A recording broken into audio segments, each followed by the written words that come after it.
A storm is brewing in the American coal industry, and it's about to get even more serious. Since 2015, 6 of the nation's top coal producers have declared bankruptcy, and now it appears another industry giant may soon follow suit. Westmoreland Coal, which owns coal mines in Montana, Wyoming, North Dakota, and Texas, along with mines in Alberta and Saskatchewan, is teetering on the brink of bankruptcy. The company's misfortune comes on the heels of a miserable performance in 2017. Tonight, much more on Westmoreland's struggles and why Montana has plenty at stake in the company's future. A new report this month from the Institute for Energy Economics details how the fortunes of Westmoreland Coal have turned sour and suggests the company is in serious trouble. Westmoreland is the 6th largest North American coal producer, reporting $1.5 billion in revenue in 2016 and 3,200 employees. But it's been losing money quarter after quarter as far back as 2012. Over the past 12 months, Westmoreland's stock has lost 97% of its value, and the company is well over $1 billion in debt. Clearly, investors on Wall Street are not thrilled with the performance of the company, but their credit rating has been falling. It's in junk territory, CCC. Westmoreland owns 3 Montana coal mines, the Rosebud Mine at Coal Strip, the Absolica Mine near Hardin, and the Savage Mine near the Montana-North Dakota border.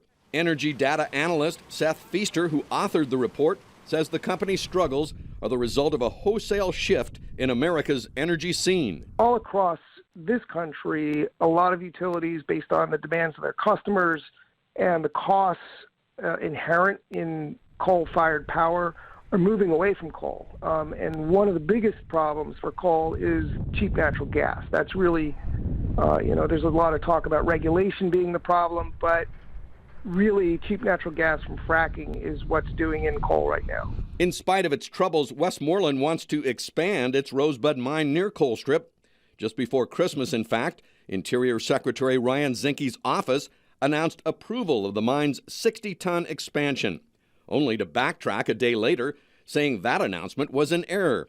Following the false report, Westmoreland's stock price enjoyed a brief rebound. The owners of Colstrip have done analyses. It is the most expensive mine around, and it's because it's been around so long. You cherry pick. They started out picking the best coal closest to the surface, closest to the plant, where they could put it on a conveyor belt. It was cheap. As they've aged, they've moved further and further away into areas that they never really expected to mine that have really serious overburden, which means you have to take a lot of dirt off. They have water quality problems like nobody's business. Ann Hedges with the Montana Environmental Information Center in Helena has been advocating against new coal development her entire career.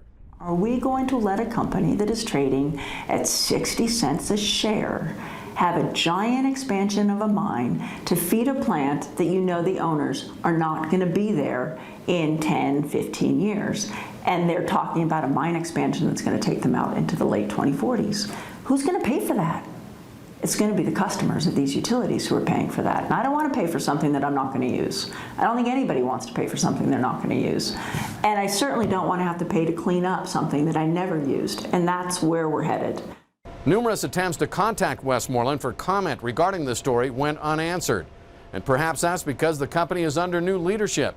Back in November, CEO Kevin Paprzycki resigned suddenly after the company reported losses totaling $107 million through the first 3 quarters of 2017. Thanks, Jay. In other news,